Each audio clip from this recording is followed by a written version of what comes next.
Welcome. This session is powered by Global Talent Solution, supported by Ladies of All Nation, Global Society for Female Entrepreneurs, Helping Hand Foundation, Explore London, Global International Alliance, Ladies of All Nation, Global Foundation, RM Infinite and Dream Bigger.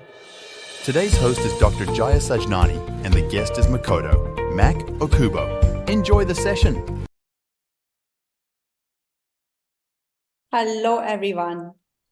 Good afternoon, good evening, good morning, whichever place you are joining. As we are now a global organization, we have sessions everywhere. So this is Dr. Jaya Sajnani. I'm a mom, entrepreneur, founder of and CEO of YG Travel Helping Hands organization and co-founder of Global Talent Solution Hub. Global Talent Solution Hub is a non-profit organization that aims to build bridges across the education establishments. We connect extraordinary individuals with visionary universities and crafting opportunities that defy the constraint of the borders and the boundaries. We are dedicated to erasing the divide between exceptional individuals and forward-thinking universities, forging the path where excellence knows bounds. Welcome, everyone. So I would like to express my huge gratitude to our supporter. Without them, this show would not be possible. They are Loani, Ladies of All Nation International, founded by Dr. Caroline Makaka.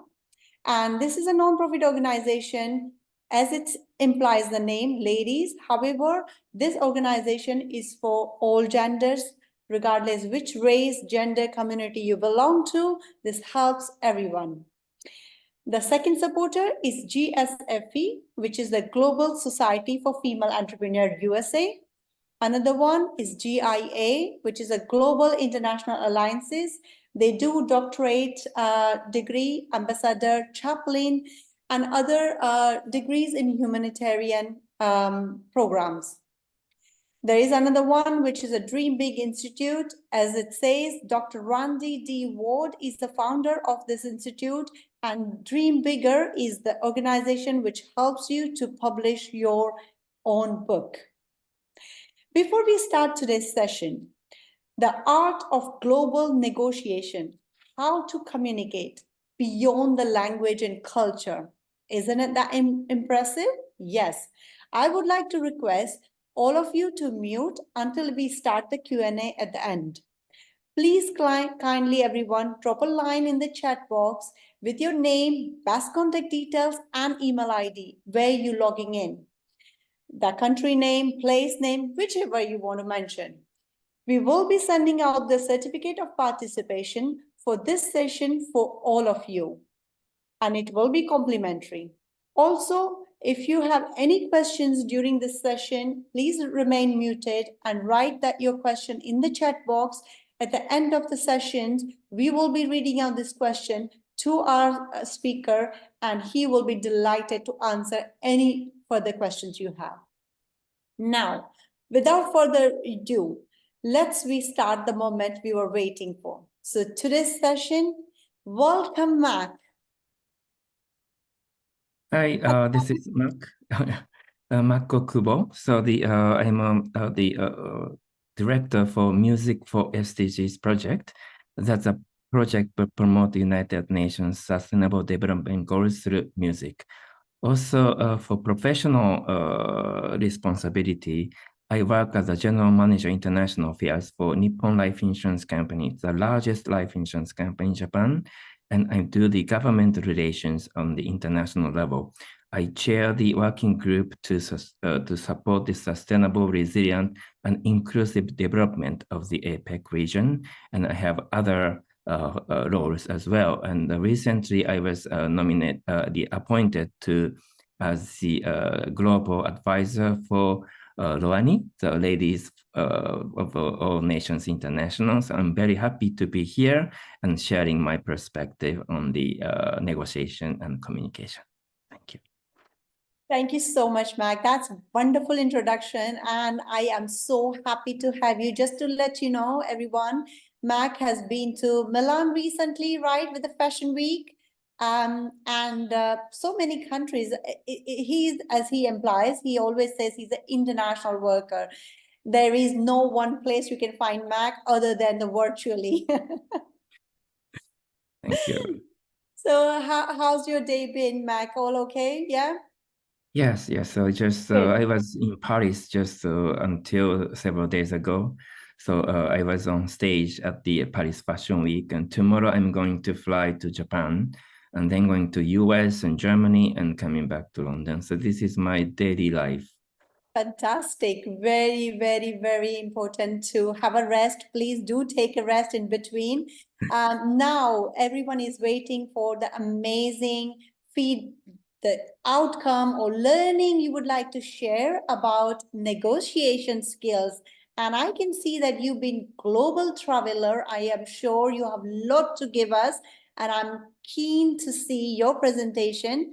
So if you can start, and I'm more than happy to take a back step and see your what you are here to offer. Thank you so Yeah. much. Thank you very much. So this time I'd like to focus on the language. So for example, how our barrier of language would affect our communication, how we remove and release ourselves from the language barrier. So this is the core of today's discussion. There are a lot of different aspects for negotiation, but this time I'd like to focus on the language.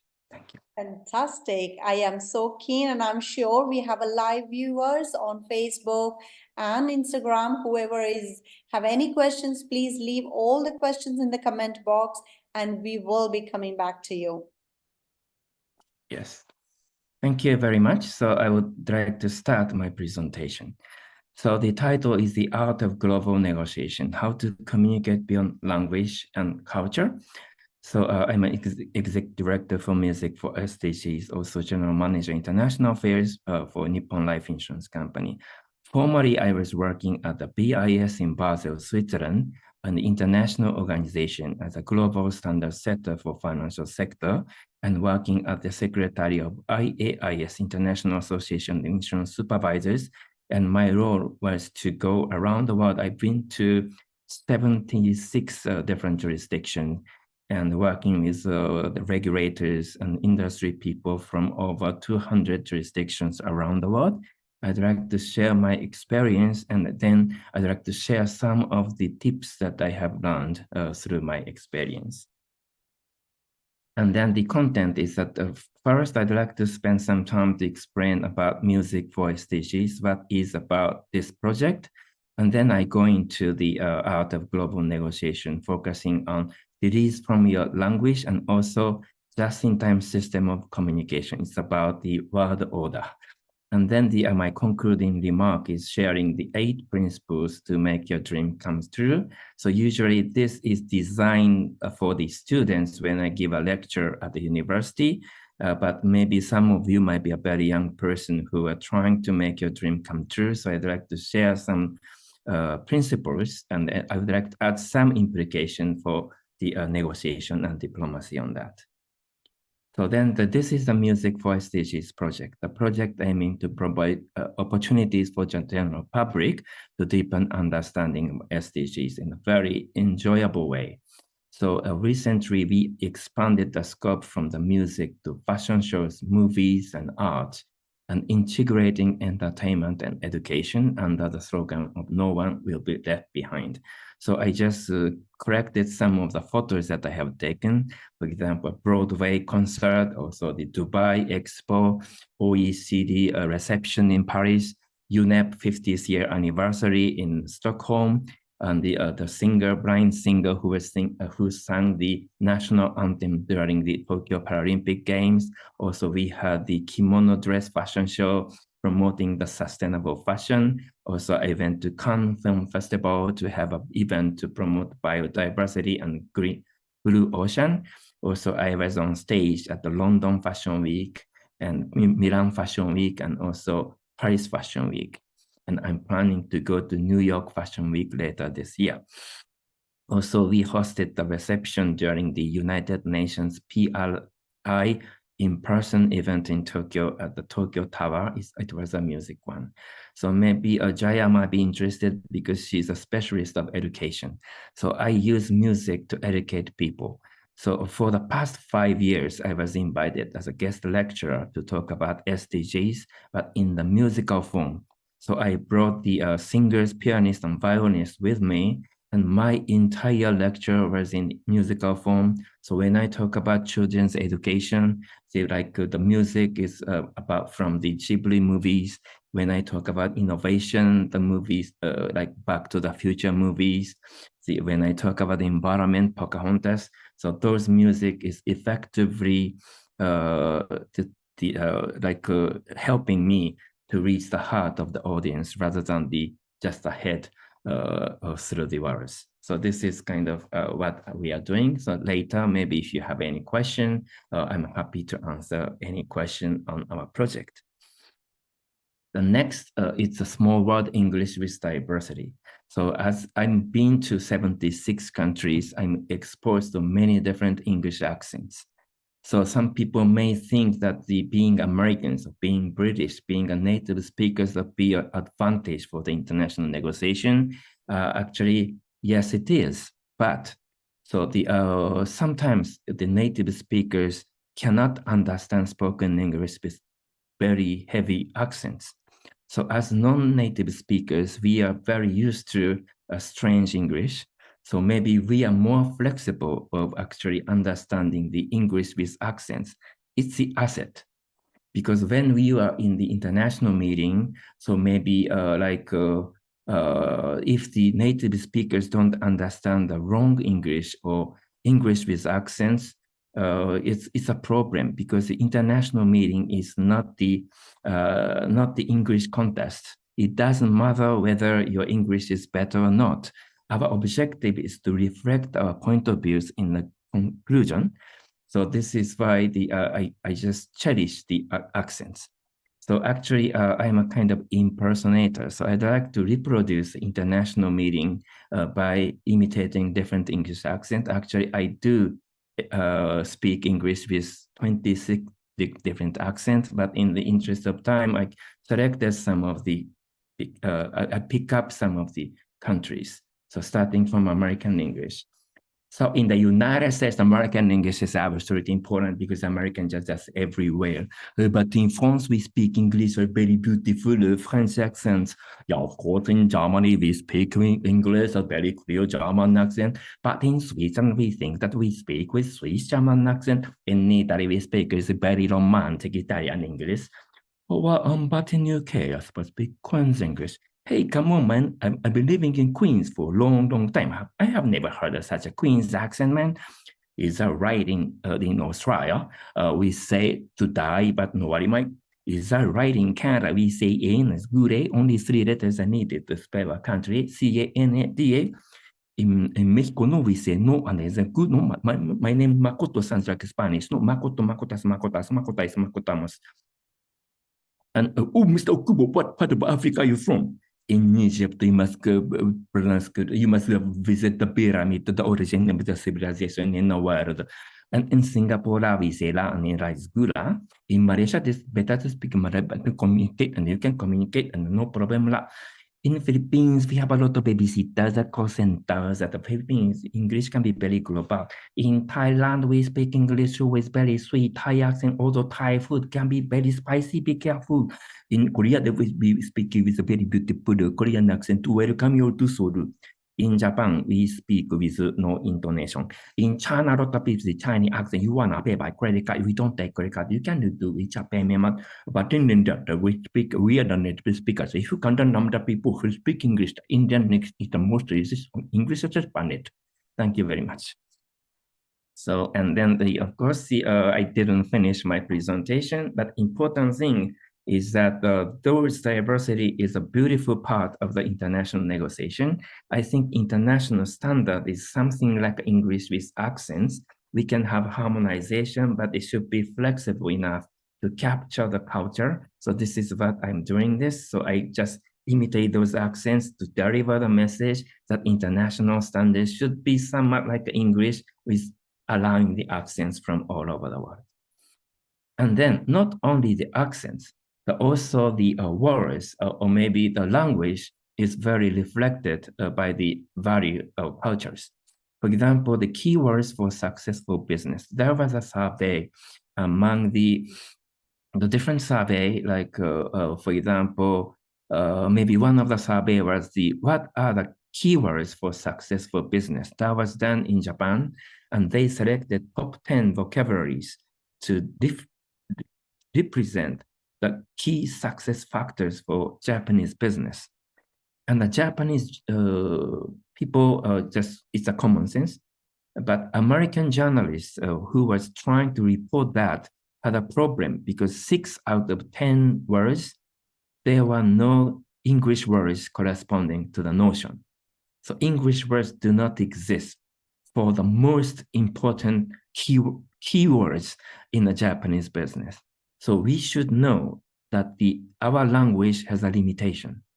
So, and then we can try to say something similar using English, but I cannot make it because each time my English is improved, it's like diluted in terms of message because I cannot deliver our true message in the language. So for that reason, I'm learning different languages. I use 5 languages in my business, and I try to expand that in a very like a colloquial, like the greeting basis. I'd like to achieve the 17 languages by 2013, competing with the SDGs of the United Nations. And different scope. So even if you have the same words, their scope is different. For example, if you think that English-Japanese dictionary show you the meaning of the words, it's wrong. It's just the list of the example of the words which may be corresponding to the English word depending on the context. So it's very difficult. For example, that, it, sore in Japanese, on, above, ue in Japanese is the same, but the meaning is completely different. So many Japanese make mistake because it is the same words in Japanese. Come and go is kuru and go, but the meaning is completely different. I think more than 80% of Japanese misunderstand the meaning of those basic words, and I think the other way around, also vice versa. So, and also false friends, if you hear public companies, the Americans tend to call public companies about it, for the publicly traded stock companies. Europeans call public companies if it is owned by the public sector, like the telecommunication, whatever. So you may have a different meanings for those words, so it is very important. Also, the vocabulary is also reflected by the culture. So a long time ago, in early 1990s, I was the president of a Japan-France Youth Forum, the Forum de la Jeunesse franco-japonaise. At that time, it was the young students actually have some communication issues. And since I was a president, the French students came to me, and then they are telling me that Japanese students act like children. But also Japanese students complain the same thing. And the French people are just, they should be grown up. So it's a paradox. Why it happens? So as a French educated Japanese, I graduated from HEC MBA. So I know some French things. So in France, being adult, being grown up means that you should be independent, and you should know how to make a decision, and you should be responsible for your own decision. So this is the being adult in France. But in Japan, completely different. So you should know your role in the society, and you should be able to think in place of others, and you should control yourself at any moment. So this is being adult. The word otonashi is a quiet. Its a literal meaning is like adult in Japanese. So you should be very quiet and controlled. So no wonder why those students are calling each other as somewhat like a childish. And I told them that being a grown-up in more international context, both factors should be needed. So stop complaining about those. So don't use the subjective vocabulary. It may mean differently. So which is faster, TGV and Shinkansen? So one of my friends was actually from the Japanese railway company who were doing the study at the French railway company. And he told me a very interesting comparison. So which is faster, TGV and Shinkansen? And actually the structure of the TGV and Shinkansen are completely different. For TGV, it's like a steam engine, like a Thomas. The first car has an engine. The rest of the cars just follow them without any motor. So this is the structure of TGV. But Shinkansen completely different. Each car has a motor. The role of the first car is to coordinate the force coming from every carriage in a very efficient and effective way. So actually, in terms of the speed at given moment, TGV is faster because this structure is the most efficient. But if you calculate the average speed, the Japanese Shinkansen is faster because the TGV has the force of NLT, which is actually preventing the TGV from maximizing their speed. So, and then also the Shinkansen is more stable because only one car is out of order. It doesn't matter, the others would replace. So, and then I wrote different leadership models because I saw an interesting analogy with the notion of leadership in France and in Japan. So leader in France is like a first car for TGV. You take the leadership and you just have the others follow. But Japanese leader is actually the bringing the management of the humans who are working in a team. So it's like Shinkansen.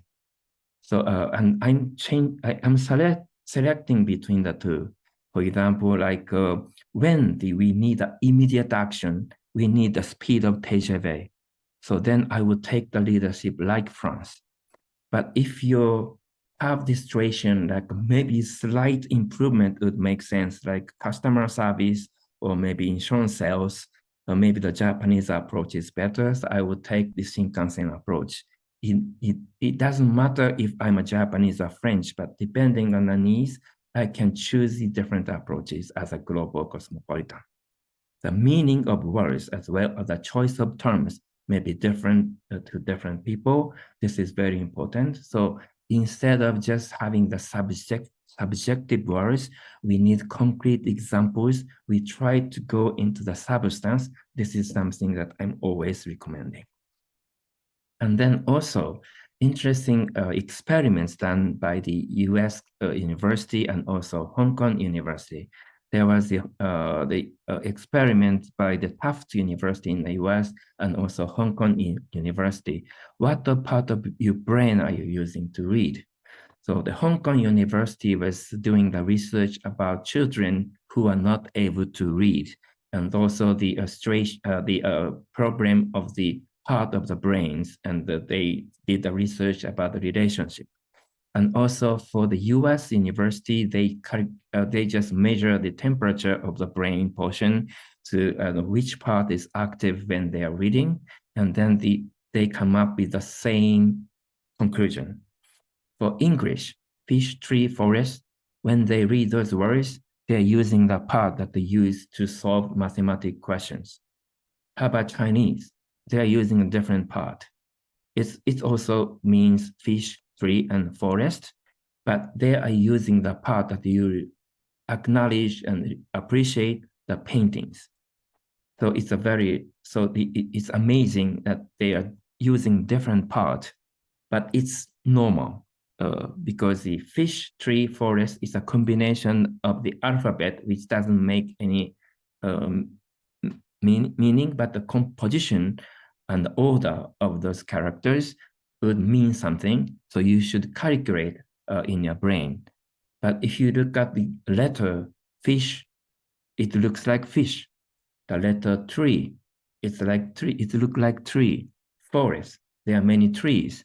So it's like ideogram. So each character has a meaning, just like a painting. That's why you're using the part.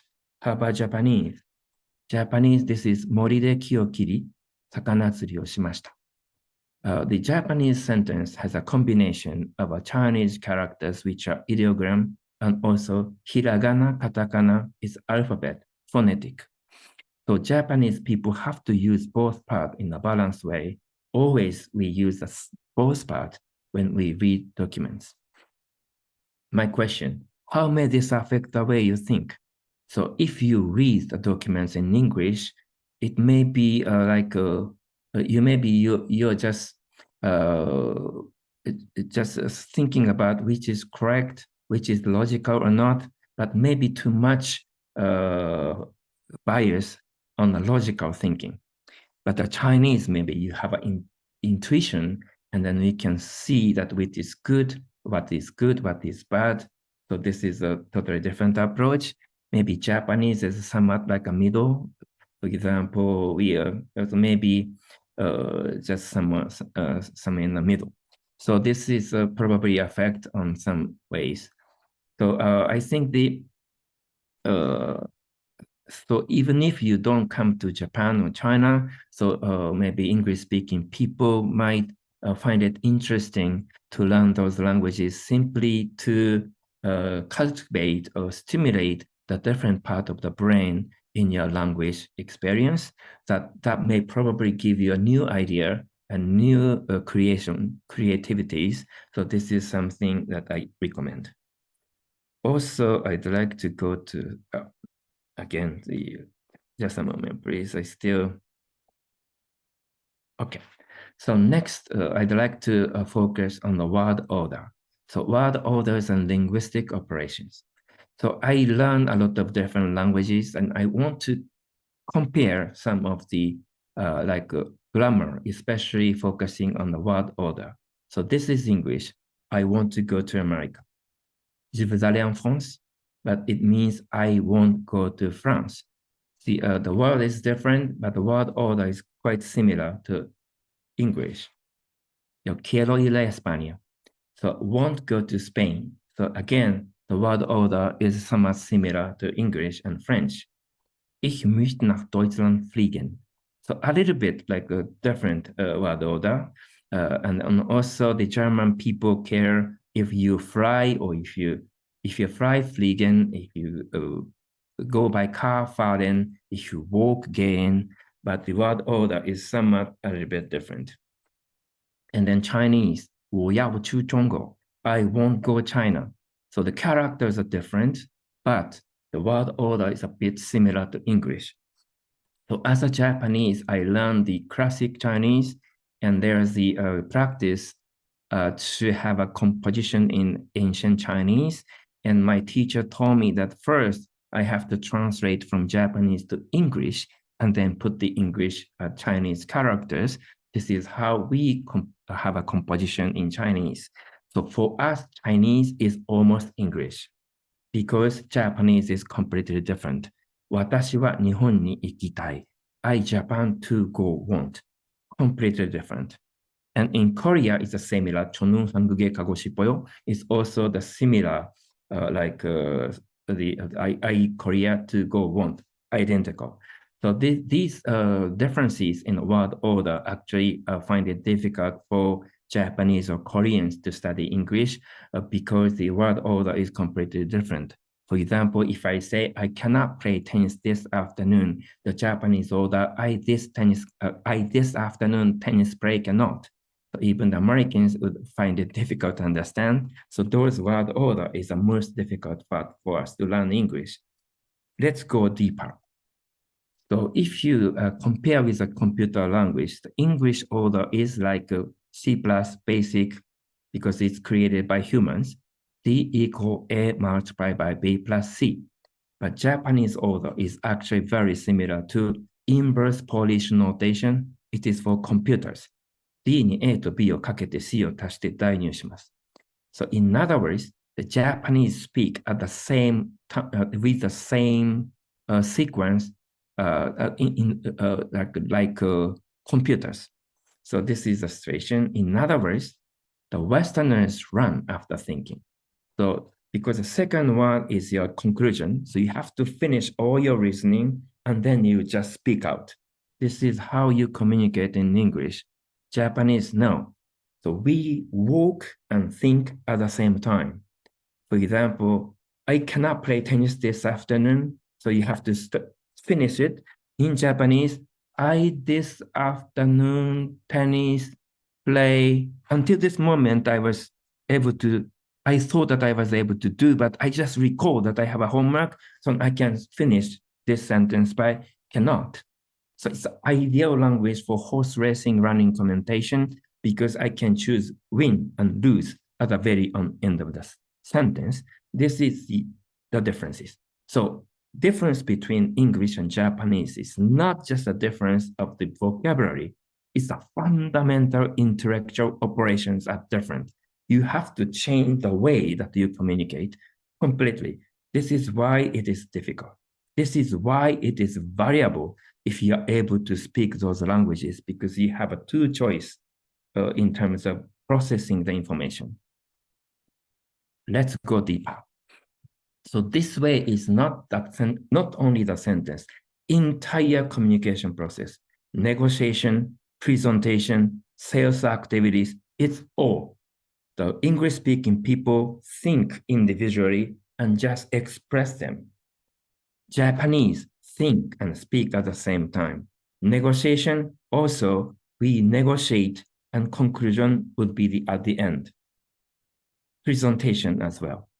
So, and then this is effective. And I would like to share some of the study that I heard when I started working as an international civil servant in BIS. There was a seminar called Bridging Gap Seminar, and the Belgium consultant actually showed the result of the survey. So this is the measuring the concentration patterns of the US and Japanese audience separate. This red one is the Americans. So how they concentrated, they measure the words that they remember after the speech. So first 5 minutes or maybe 10 minutes, the audience remembered almost everything. So they had a perfect concentration only the first 5 minutes.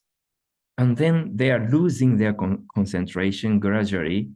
In the middle, they didn't remember anything. Maybe they're bored, maybe they're sleeping. Until the moment that they hear the words such as 10 minutes left, or in conclusion, we are now closer to the end. Suddenly they wake up and the concentration is back and they remember the last 5 minutes. And how you structure your speech then? Of course, your conclusion should be given in the first 5 minutes. This is where the people pay attention. And then you say blah, blah, blah, blah, blah, blah, blah. Don't forget to have a wake-up call. In conclusion, 10 minutes left to wake up the audience, and you repeat your conclusion again. So this is how to make a presentation for English speaker. How about Japanese? So Japanese at the beginning, they didn't remember anything. Maybe they just checked the iPhone, or maybe they are looking at the mirror to see if your makeup is good or not. And then gradually they are waking up, and in the middle toward the end, they remembered everything. This was the Japanese concentration pattern. How you make a presentation for Japanese. You start from blah, blah, blah. You just write something funny, maybe imitation of different English accents. And then in the middle, yes, gradually talking about the item, but remember, conclusion should be in. So you guide the audience through their conclusion. And when you give the conclusion, make sure that all audience were already persuaded. This is a good presentation for Japanese people. Let's take an example. So this photo is about the bancassurance. This is I was asked to talk about the bank sales of insurance in the US. And then and then my speech starting like that. Recently, banks are selling insurance that raise the regulatory questions. Who should regulate those? And then is it bank regulators because it's a bank, or insurance regulators? It's about insurance products. And I'm here today to give you a crystal clear answer for that question. That should be insurance regulators. And I will spend the next 30 minutes to persuade everyone on this room that this should be the only answer for that question. That was the beginning of my speech in English. The same subject in Japanese, in Japan, I was starting like this. Well, in the US, I was about to go to karaoke with my friends, but I realized that I have no money left. So I went to the bank. And while I was waiting for the money coming up out of the ATM, I saw the screen, and the screen says, you can buy life insurance here in Chase. Wow, are you doing this in Japan? That was the beginning of my speech. You see the difference? So this is like reflecting the different language and method of communication. Let's go deeper. If you're really professional, you can go beyond the culture, because the Japanese model have a two advantage. For example, the one advantage is that you can work reasoning together with the audience. So if I say that I don't agree with you, so you're enemy. So it's difficult to persuade you because you're just waiting for my reasoning with critical spirits. So in Japanese way, we just work together in a group. It's easier to get consensus. Another advantage is the Japanese word is very vague. So we omit subject, but there's no conjugation. So in Japanese, we say come tomorrow, but who come tomorrow, it's not clear. So you have to think in place of others just to understand the meaning. That's why those Westerners who speak Japanese have a very good negotiation power, because they can feel what the others think. And also convey information. When I have to deliver the information, Japanese way is totally inefficient because you have to wait until the end. So in that case, even in Japanese, I take the English order. I would say that let me give you conclusion first. And then we have three reasons. I'm speaking Japanese, but in English order. So when I deliver the message, I'm very Anglo-Saxon. So you see, and these are the 8 principles to make your dream come true. First, take a chance. You can't steal second base and keep your foot on first. So this is very important. So just like if you just wait for the second moment, you cannot do. So in the international negotiation, you have to take a courage to make a decision. Otherwise, your timing, momentum is gone. Take actions and responsibility. It's not what you can do, but you do that really matters. President Obama said, yes, we can. And I use this a lot for my impersonation. But I would say that, yes, we do, because what you do, what your potential is just a potential until you take actions. And looking forward, don't regret, but reflect the past. We make mistakes, but we can learn from the mistakes. It's probably beginning the bigger success. Serendipity, everything happens for a reason. It's like a Steve Jobs. So it happens just like it's not a coincidence. So it's very important to take the moment because it happens for a reason. Trust yourself and don't give up. If you walk toward the castle on the hill and lose sight, it means you're almost there. For some reason, just before you have a success, there are some slump. So something bad happens, but this means that you're just approaching to the goal. So this is something that I want to deliver. And know yourself and find your missions. Your dreams comes true when the world both get ready. So when I was desperately wanted to go to New York, I failed in the competition. That's why I started learning French. And that's why I went to France instead. And then there was the financial crisis, and my company closed down the Paris office. And finally, I was allocated to work in New York. So my dream came true by accident. But because of my failure, I'm more global. So if I was successful, I speak only English. So this is something comes, but you can take time. Think global and act local. So I go around the world, but I make sure that I just learn from the different country and it's very important. Link global, and it's like this is very important. The global and also the local. Bring balance of yin and yang, contrarious and complementa. This is the most important words of all for me in terms of negotiation. For example, this is always should be the balance. So if you are too strong, it's your weakness.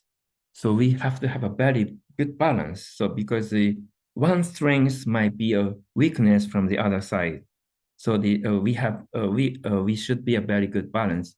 And contrarious and complementa was a words by the Neil Bohr, the Nobel Prize physicians. Actually, what are contrary are complementing each other. So in the negotiation, I see a lot of people who do not share my opinions. But those people are actually not my enemies, but my partners. Because negotiation is not a fight, it's a collaboration, it's a joint work to combine the different interests and different opinions and different backgrounds into building the mystic combination and win-win situation. So we are professional. So I'm paid for negotiating, but the counterpart is also paid for negotiating. And we team up with different countries. So this is how we just work together. So we are friends. So for example, sometimes I represent Japan, but I sometimes represent the insurance sector in the whole world. Sometimes I'm the only private sector representative. In that case, I represent the business community of the whole world.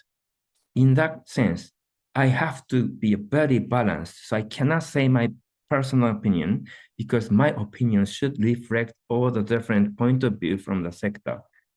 But if I have competitors with me, I can be a Japanese. I can just freely express my opinion because I trust on the other counterparties who are strong enough to counter with me. So that would deliver the balanced, workable solutions that work in the global context. So this is very important. Contrarious and complementa. Don't fight each other. That's why after my negotiation, whether we win or lose, we go to karaoke together and singing together. We go to dance floor and dance together because all the international negotiators are just friends of mine. So lastly, so this is my last page. So I'm in we just have the Down syndrome supermodel at the Paris Fashion Week, also supporting inbound business in Ishikawa, which is a victim of earthquake.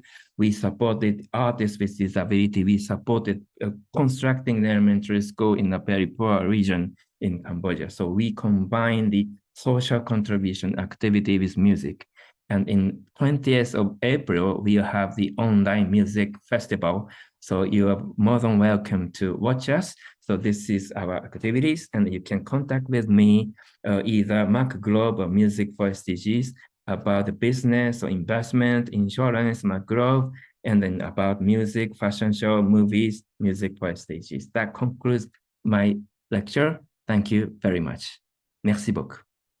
Wow, that is a fantastic presentation. Thank you so much. This is fantastic. I am so glad to be a host in this event. And it's my honor, Mack, that the amount of experience and the knowledge you have in the art of negotiation, it's remarkable. Thank you so much for giving this valuable insight of art of negotiation to everyone. Just to let you know, we had more than 270 viewers at a point where people were keen to understand and listen you. So fantastic. Thank you so much, Mack. We have a few questions now. I'm going to shoot out if you don't mind, yeah?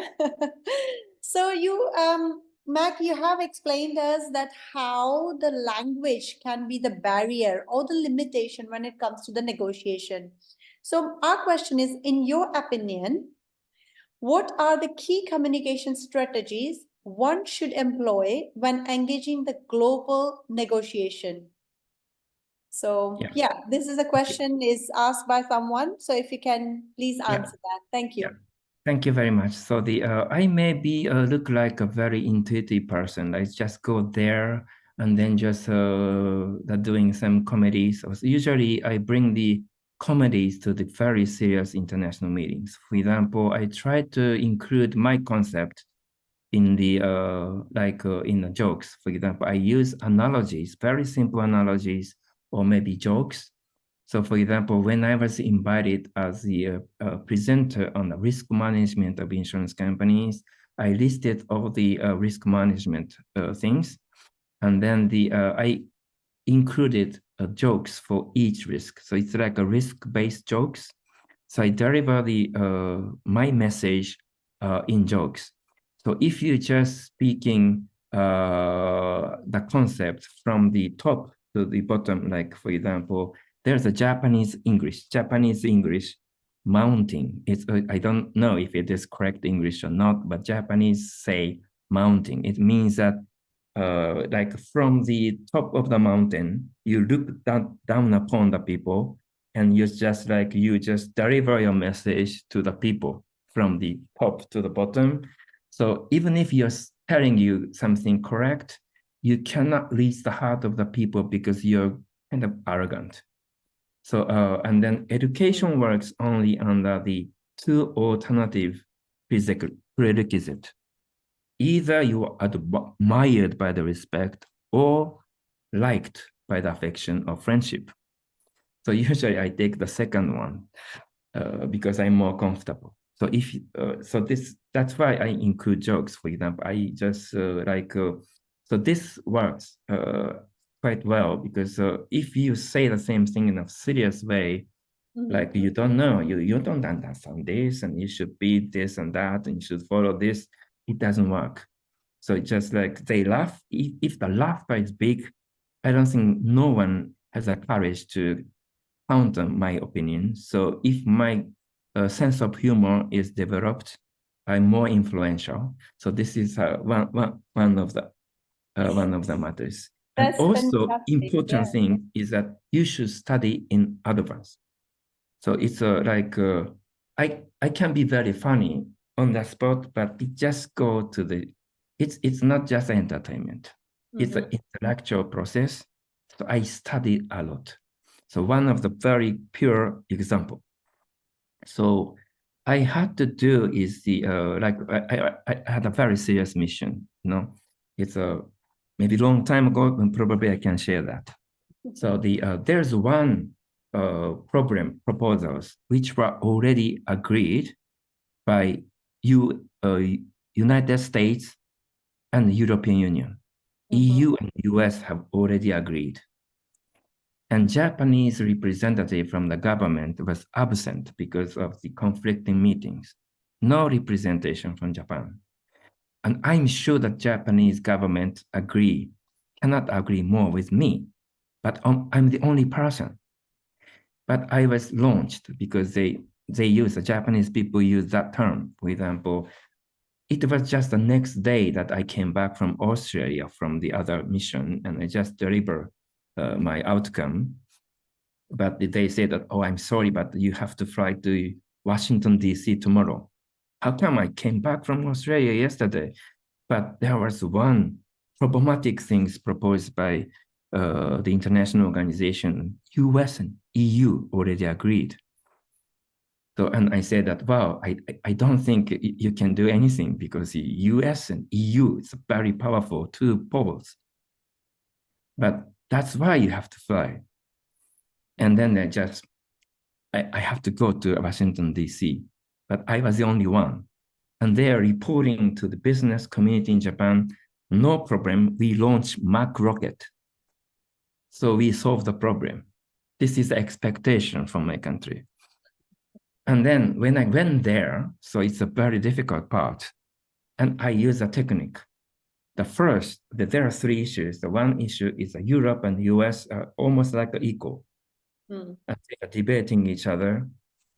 And then I had some mission, and my opinion is together with Europe. And then I took a microphone in the very, very good timing, and I said that, well, I think Europe is right. This is called casting vote. the small vote would change the direction. I won. Next is the most difficult one. EU, US, nobody except me is opposing to it. But during the coffee break, I just approached the European Commission representative because it was proposed by the US, no way to negotiate with Americans. So I went to Europe. And then I used my knowledge. I studied all the member states. And I discovered that the Germany and Netherlands are in the same position with me. So I told European Commission that, so the Netherlands and Germany might have a similar situation with us. How come you're representative of EU? So what they say about this? And apparently that representative didn't communicate with Germany and Netherlands before. And then suddenly, wow, if it's the case, maybe dangerous and risky to insist on this. And they reversed his opinion. And then we won again. And why they trusted me? Because of my imitation of different English accent. But before, in the drinking party, I imitated different European member states using the accents. But not only that, I reflected the different legal and accounting regime in each countries using my accents. I didn't say that I'm familiar with those things. It's amounting. I didn't say that I'm a very intelligent person who knows everything. No, I just imitated, get the laughter. But the secret message is that I know about each single state. I'm familiar with Europe because I can imitate with a very accurate information. You see, this is how we won. And lastly, my opinion was together with Americans and took a microphone again and tell them that I'm very happy. Finally, I found something that I agree with you, Americans. You see, That's brilliant. This is how I made that happen. I won 3. That's excellent. So if I summarize, so if I summarize that the key communication strategies which one should employ, according to you, is know your audience, do some homework, and of course, be a live commenter, engage the audience into your message rather than doing the top to bottom, be a friendly conversation. Am I correct, right? Thank you so much. Thank you. More question. So what do you think? As we know now, you have a background of music and you are in, nowadays, if we see the education, they take music as a part of subject only. So this is very personal to me and I want to know the answer. What do you think is the future of music in the collaboration with education? Yes, that's a is it going to be only subject? It is more than that. So actually, the power of music is tremendous. So if you watch movies, if you watch the documentary TV programs, it's always there's the background music because this is quite effective. So you can have a formula, you can have words or maybe arguments. You may understand by your head, but it doesn't reach the heart of the people. So in order to deliver your message, you have to have some sort of, the sympathies from the audience. So of course, some people have a talent to use their language. I call it magician of the language. Those people can move the heart of the people with words, but not everyone has that talent. But music has a tremendous help. For example, when I talked about the disaster risk reduction, for example, I share the experience of life insurance company and life insurance industry helping the orphan child who lost the parents. And also so many children are left alone. So their parents are dead and the house was destroyed. The money is no more there. So only hope was the insurance policy, life insurance policy. So we want to make sure that those children actually got the money, but not only that, because it may be used for cousins. So we team up with a legal profession to make sure that the money we pay to those children are used exclusively for that child. Because the love is coming from the generation. So life insurance business is actually the business profession to deliver the love from one generation to another. So now I'm talking about this story, and then maybe you understand with the logic.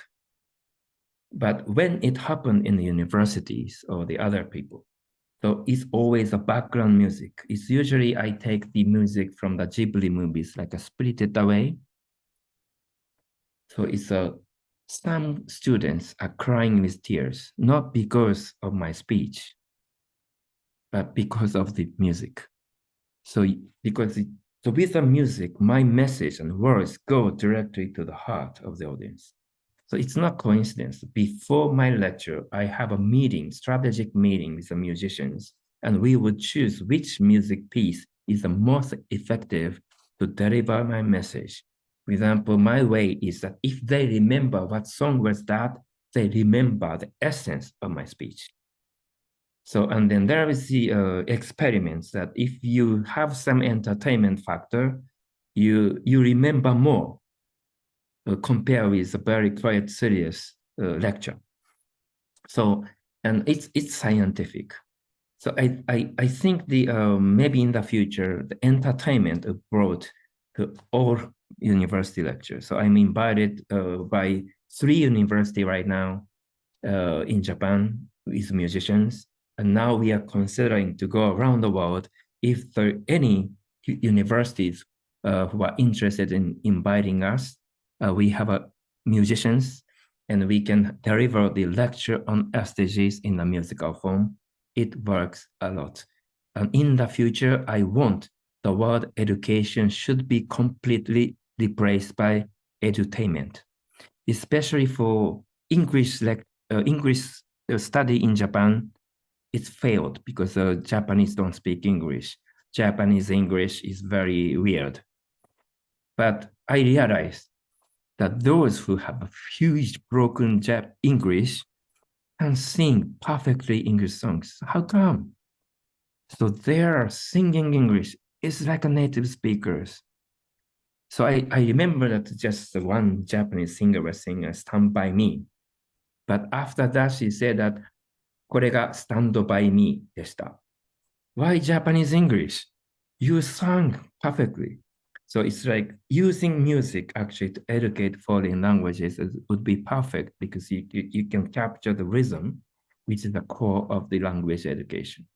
And for 2 reasons, I want entertainment to be included in education in the future. Thank you so much. And I'm sure there are many students, learner, candidates. They must be very happy to listen your answer. Because yes, I remember during my master degree when there's a lot of lectures are going on and you feel like after 10-15 minutes, oh God, when this lecture is going to end, I know all about, can you stop it? There's no interesting examples or things to learn when you are providing all the messages by words and language only. But yes, you are so right. Thank you so much, Mack, for coming over here today and teaching us so much. I hope everyone has taken down the notes. Today's session was amazing, brilliant, the art of negotiation. So yes, I have learned a lot.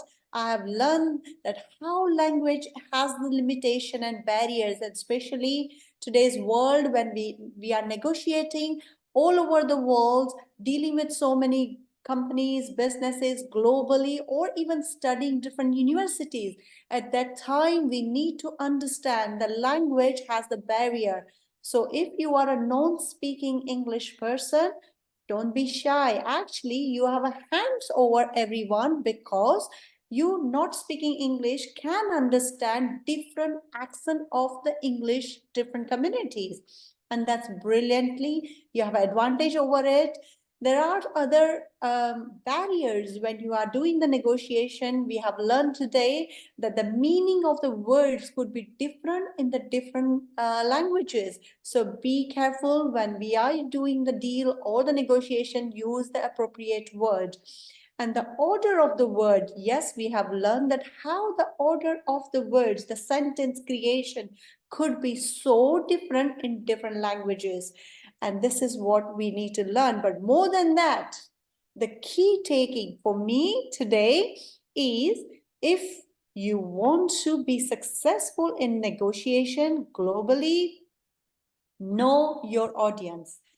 Do the homework, as the Mack has explained us, that knowing the audience and knowing the people you are dealing with it's going to be very helpful, because then you can talk to them in their language.